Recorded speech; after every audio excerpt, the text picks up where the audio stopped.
No cross, no crown이라는 말이 있습니다. 직역하면 십자가 없이는 왕관도 없다라는 뜻입니다. 사람들은 이 말을 고생 끝에 낙이 온다라는 뜻으로 씁니다. 그러니까 성공을 위해서는 반드시 대가를 지불해야 한다는 의미입니다. 그러나 그리스도인들이라면 No cross, no crown이라는 이 말을 단순히 그러한 의미로만 해석하지 않습니다. 크로스가 예수님의 십자가를 의미한다면 크라운은 단순한 왕관이 아니라 예수님의 부활을 뜻한다 할 수 있을 것입니다. 여러분, 우리 예수님께서 십자가를 지시고 죽지 않으셨다면 어떻게 부활하실 수가 있으셨겠습니까? 부활은 우리 기독교 신앙의 핵심입니다. 사도 바울은 고린도전서 15장에서 그 유명한 만일 무엇 하면 하는 이 영어의 조건절로 시작하는 문장들을 통해 예수님의 부활을 설명하고 있습니다. 만일 그리스도께서 다시 살아나지 못하셨으면 우리가 전파하는 것이 헛것이요 또 너희의 믿음도 헛것이라. 여러분, 만일 우리 예수님이 부활하지 않으셨다면 오늘 제가 전하는 설교가 무슨 의미가 있고 우리의 믿음이 무슨 필요가 있겠습니까? 이토록 부활신앙이 우리에게 중요함에도 불구하고 아직도 많은 사람들이 부활에 대한 확실한 믿음이 없습니다.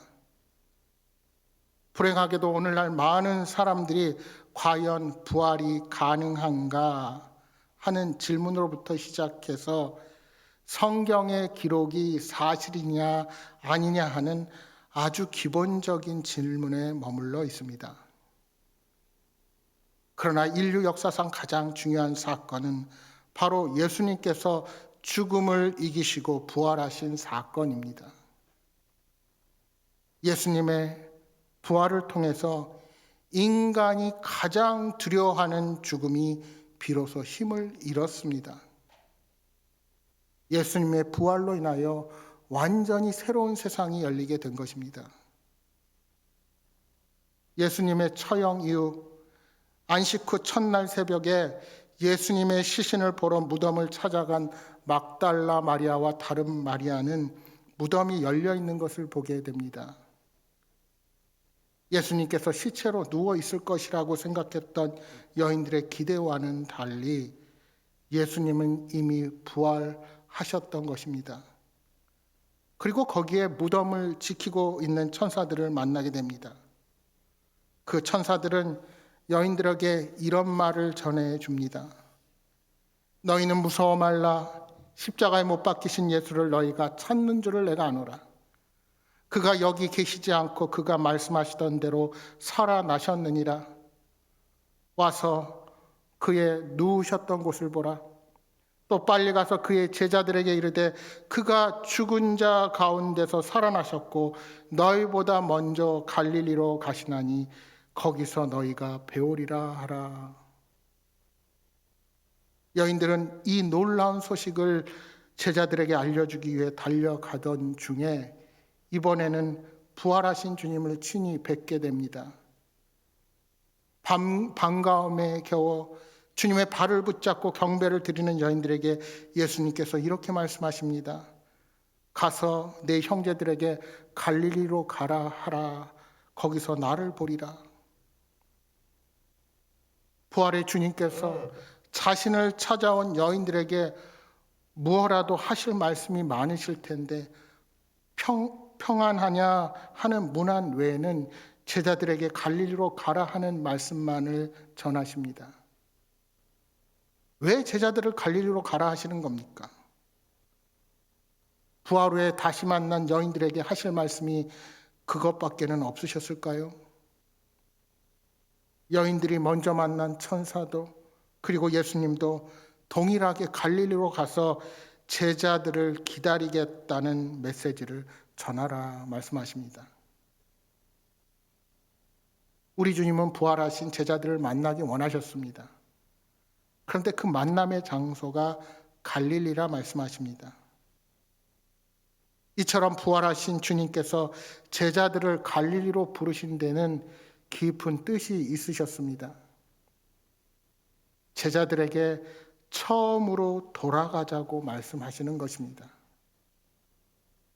갈릴리는 예수님의 고향인 나사렛이 가까이 있어서 제자들을 처음 만난 그들의 고향이기도 했습니다.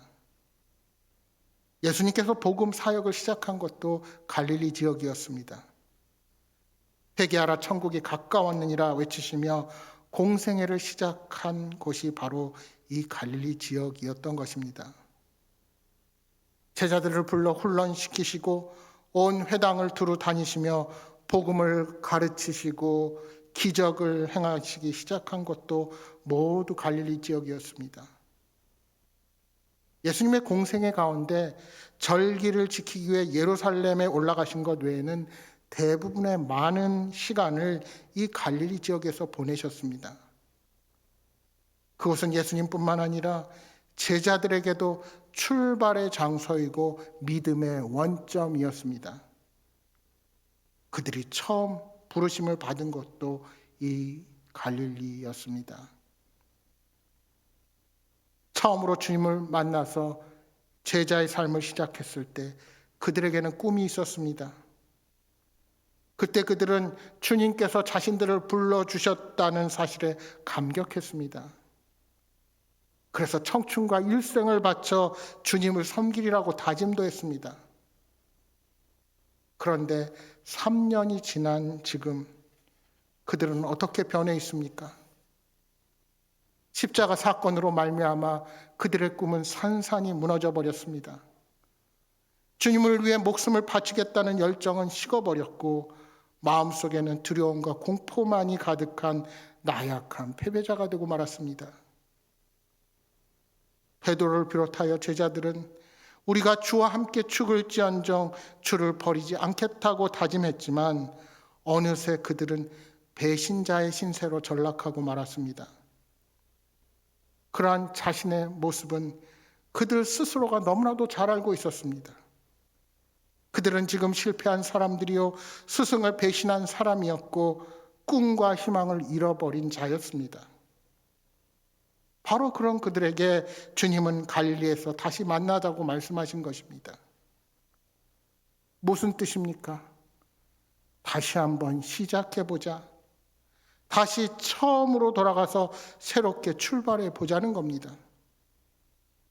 지나간 날들의 실패와 좌절은 다 잊어버리고 새롭게 출발하자는 의미에서 그들을 처음 만났던 갈릴리로 부르신 것입니다. 예수님은 그들의 실수와 과오를 책망하지 않으십니다. 왜요? 이미 십자가 위에서 다 용서하셨기 때문입니다. 부활하신 주님께서 승천하시기 전 40일 동안 이 땅에 계시면서 수차례 제자들을 만나셨습니다. 그러나 단 한 번도 그들의 실수와 과오를 책망하시거나 꾸중하신 적이 없습니다. 그들의 나약하고 비겁한 행동을 비판하지 않으셨습니다. 오히려 그들을 불쌍히 여기시고 다시 출발하자고 깨우쳐 주셨을 뿐입니다. 배신한 제자들을 여전히 신뢰하고 계신 것입니다. 제자들을 향해 나는 지금도 너희를 믿는다 하는 마음으로 예수님은 갈릴리를 향해 먼저 가십니다. 여러분, 제자들의 형편을 한번 생각해 보십시오. 그들은 지금 자신 스스로도 믿을 수 없는 형편에 처해 있습니다. 주님의 제자로서 감히 나설 수 없는 신세라는 것을 그들 스스로가 너무나도 잘 알고 있습니다. 그래서 베드로는 다시 업으로 돌아가서 그물을 던지는 일을 하고 있었습니다. 그들은 누가 보아도 다시금 주님의 제자로 쓰임받기에는 적절한 인물들이 아니었습니다. 그렇게 비겁하고 무기력하고 나약한 사람들을 어떻게 믿고 일을 맡길 수가 있겠습니까? 그러나 우리 주님은 갈릴리로 가라고 말씀하십니다. 여전히 너희들을 믿고 있으니 다시 새롭게 출발해 보자고 격려해 주시는 것입니다. 여러분, 우리 하나님께서 쓰시던 사람들은 한결같이 실패를 경험했던 사람들이었습니다. 그러나 그 실패에 머물지 아니하고 사명을 새롭게 부여받고 새 출발을 한 사람들을 들어 쓰셨습니다. 모세는 40세 애굽의 왕자의 자리에서 실패했지만 미디안 광야에서 40년을 보낸 후에 80이라는 노인의 나이에 가시떨기 앞에서 하나님을 다시 만났습니다.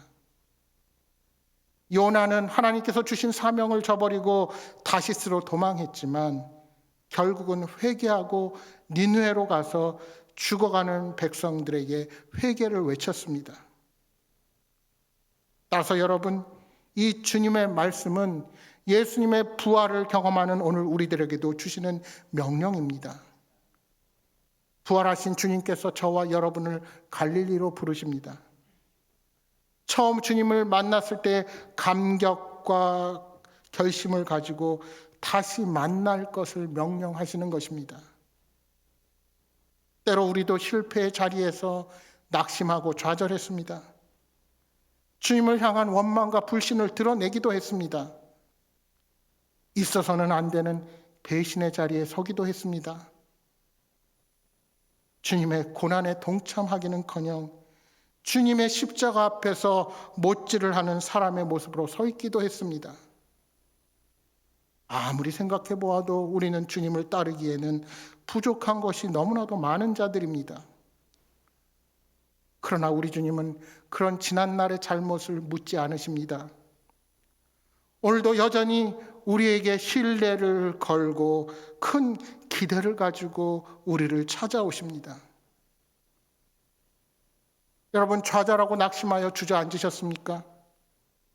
인생의 무게에 눌려 더 이상 그 무엇도 할 수 없다고 실망한 여러분을 우리 주님께서 갈릴리로 부르십니다.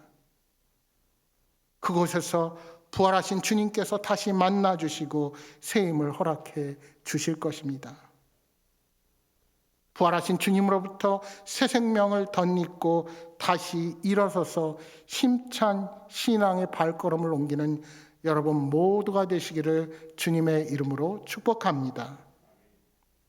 그럼 그 갈릴리에서 다시 힘을 얻어서 감당해야 할 우리들의 사명이 무엇입니까? 부활하신 주님께서 제자들에게 갈릴리로 가라고 말씀하신 것은 복음의 사명을 가지고 이웃에게 가라 하는 명령이기도 합니다. 당시에 이스라엘 땅을 세 부분으로 나눌 수 있었습니다. 가장 남쪽이 유대 땅, 그러니까 다윗 왕조가 자리했던 자리입니다. 그리고 중간 사마리아 지역은 본디 북왕국 이스라엘이 있었던 자리로 아수르의 침략으로 말미암아 그 땅의 사람들이 혼혈 민족이 되고 말았습니다. 그래서 유대인들로부터 완전히 이방 취급을 받고 오히려 그 땅에 방문하는 이방인보다도 더 좋지 않은 멸시를 받았던 사람들이 이 사마리아 사람이라 할 수 있습니다. 그리고 북부 지역은 갈릴리 호수가 있어서 이 지역 전체를 통칭해서 갈릴리 지역이다라고 말했습니다. 이 북쪽 갈릴리는 법적으로나 혈통상에 있어서는 하자가 없는 유대인 지역이라 할 수 있습니다. 그러나 이들이 그러한 정당한 신분을 가지고 있음에도 그들은 예루살렘에 살아가는 사람들로부터 멸시를 받았습니다. 왜냐하면 이 갈릴리 지역은 권력도 없고 돈도 없는 서민들이 모여 사는 지역이었습니다. 로마 군대가 유대 땅에 들어오면 가장 먼저 지나가는 자리요. 힘없는 사람들이 모여 사는, 지금으로 말하면 달동네 지역이 너무나도 많았습니다. 그곳은 가난했고 교육도 별로 받지 못했고 법적인 보호도 많이 받지 못했습니다. 예루살렘이 정치와 문화에 집결지어서 권력과 명예와 부가 결집된 곳이라면 갈릴리는 정치적으로는 물론 문화적으로도 혜택을 받지 못하는 억압과 수탈로 소외된 변두리 지역이었습니다. 그렇게 우리 예수님께서 공생의 삶을 시작하셨을 때 갈릴리 사람들이 더 열광적으로 예수님을 환영하고 좋아했습니다. 예수님께서 가시는 곳마다 수많은 사람들이 인산인해를 이루었습니다.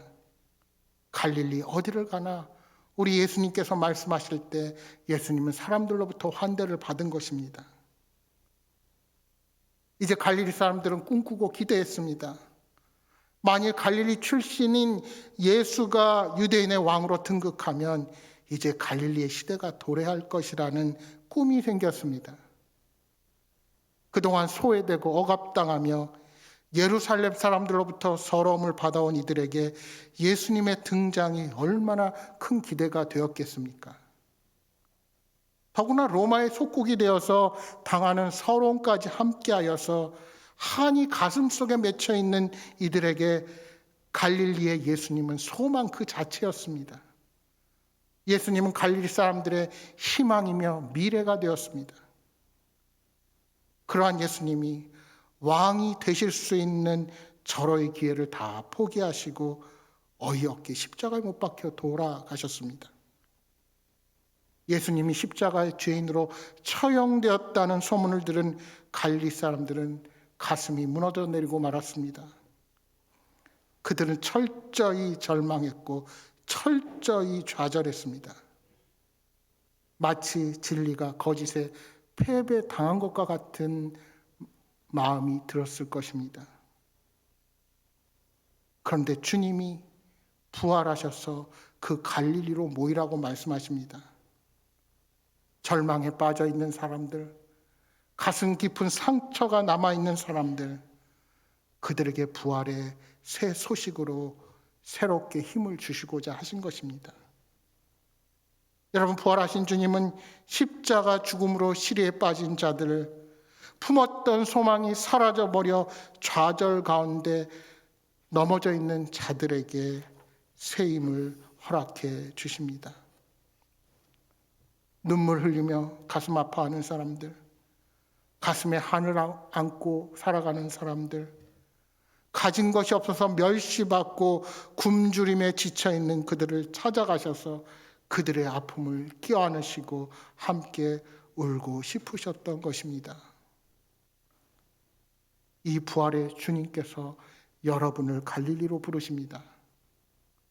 여러분의 삶의 갈릴리, 주님을 처음 만났던 곳, 첫사랑을 확인했던 곳, 복음의 감격을 안고 주님을 위해 살기로 다짐했던 그 자리에서 우리 주님이 기다리고 계십니다.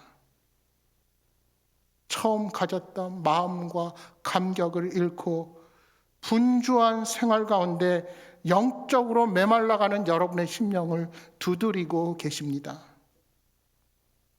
부활의 주님께서 세상 삶의 상심에 빠진 여러분, 실패와 좌절 가운데 주저앉아 있는 여러분과 다시 만나기를 원하십니다. 또한 그렇게 좌절과 시리에 빠져 있는 사람들에게 부활의 증인으로 서서 그 복음을 전하기를 원하십니다. 여러분의 주위를 둘러보시기 바랍니다. 아직도 실패와 좌절의 자리에서 헤어나지 못하는 많은 우리의 이웃들이 있습니다. 육체의 아픔으로 인해서 영적인 시험에 빠져서 우리와 함께 부활의 기쁨을 누리지 못하는 고통스러운 이들의 얼굴이 여러분 떠올려지십니까? 많은 것을 가지고 가라고 말씀하시지 않습니다. 우리 주님은 주님을 만난 그 감격과 기쁨을 안고 부활의 증인으로 그들에게 서라 말씀하십니다. 가서 그들을 위로해주고 그들의 친구가 되어주기를 원하십니다. 주님께서는 무언가를 잔뜩 안고 가서 그들에게 풀어주라고 말씀하시지 않으십니다. 지극히 적은 것이지만 우리가 가지고 있는 것, 우리에게 믿음만 있다면 그 믿음만 가지고 가도 됩니다. 치열한 전투가 벌어지는 가운데 적의 상황을 보고받은 지휘관이 전체 병사를 집합시키고 엄한 목소리로 말했습니다. 제군들의 나라 사랑하는 마음을 믿는다.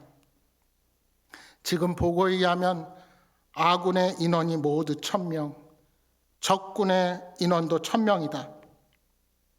우리가 각자 한 명만 처치하면 우리가 승리하는 것이다. 알겠나? 그때 한 병사가 외쳤습니다. 장군님 걱정하지 마십시오. 전 2명을 해치우겠습니다. 그러자 그 옆에 있는 병사가 외쳤습니다. 장군님, 그럼 저는 집에 가도 되지요? 혹시 여러분은 부활의 증인으로서의 사명을 이렇게 생각하고 있지는 않으십니까? 나는 약하고 무능하니 누군가가 내 몫까지 하겠지. 그것은 내 몫이 아니겠지.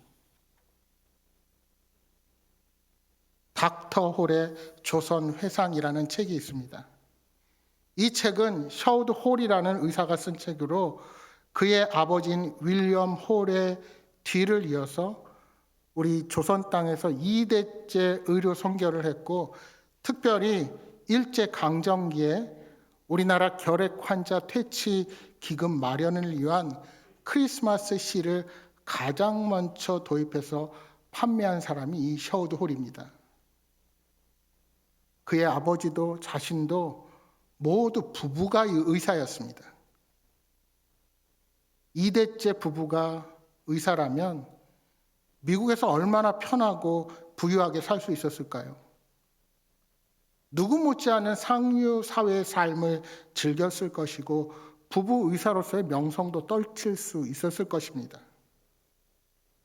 그런데 그들은 그 모든 것을 뒤로하고 당시 은둔의 나라로 알려져 있는 미개한 조선 땅에 들어왔습니다. 윌리엄 홀은 갖은 고난과 순환을 당하면서 열심히 의료 선교로 일하다가 풍토병에 걸려서 한국에 온 지 3년 만인 1894년에 세상을 떠났고 그의 딸도 그렇게 세상을 떠났습니다. 그의 아들인 셔우드 홀은 미국에서 의과대학을 졸업한 후 훈련을 받고 아버지와 여동생이 죽은 조선으로 왔습니다. 장래가 촉망되는 젊은 여의사인 부인과 함께 말입니다. 여러분, 그들은 왜 이런 선택을 했을까요? 그들은 자신들이 경험했던 예수님, 십자가에서 죽으시고 부활하신 그분의 사랑과 생명, 그리고 그 복음을 미신과 무지가 지배했던 어둠의 나라, 그 불쌍한 조선 민족에게 전하기를 원했던 것입니다.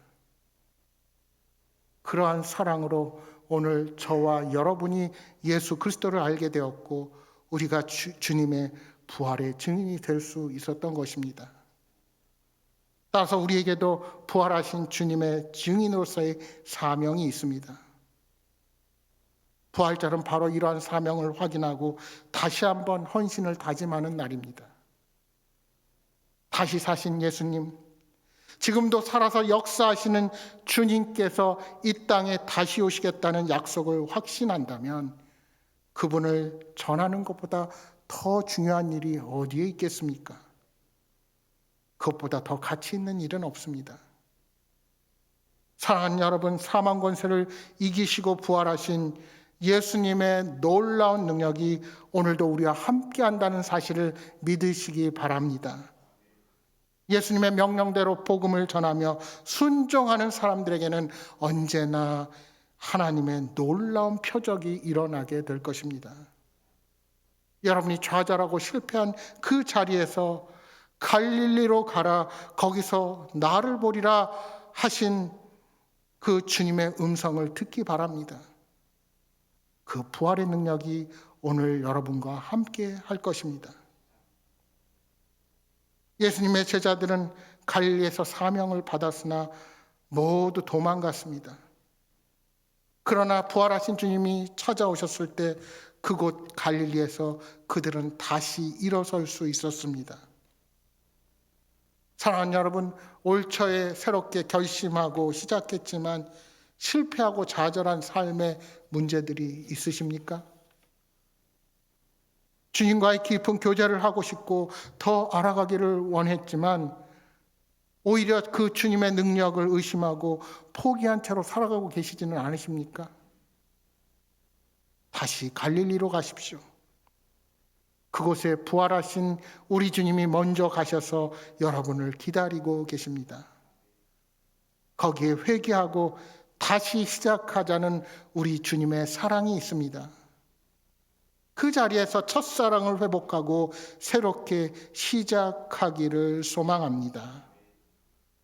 과거에 실패했던 경험에서 움츠리고 한숨 쉬는 연약한 자가 아니라 부활하신 주님의 능력을 바라보며 새 출발하는 지혜로운 자들이 되시기를 바랍니다. 이 부활의 아침, 주님의 부활의 능력이 여러분과 함께하여서 주님께 쓰임받는 일꾼으로 담대하게 서시기를 주님의 이름으로 축복합니다.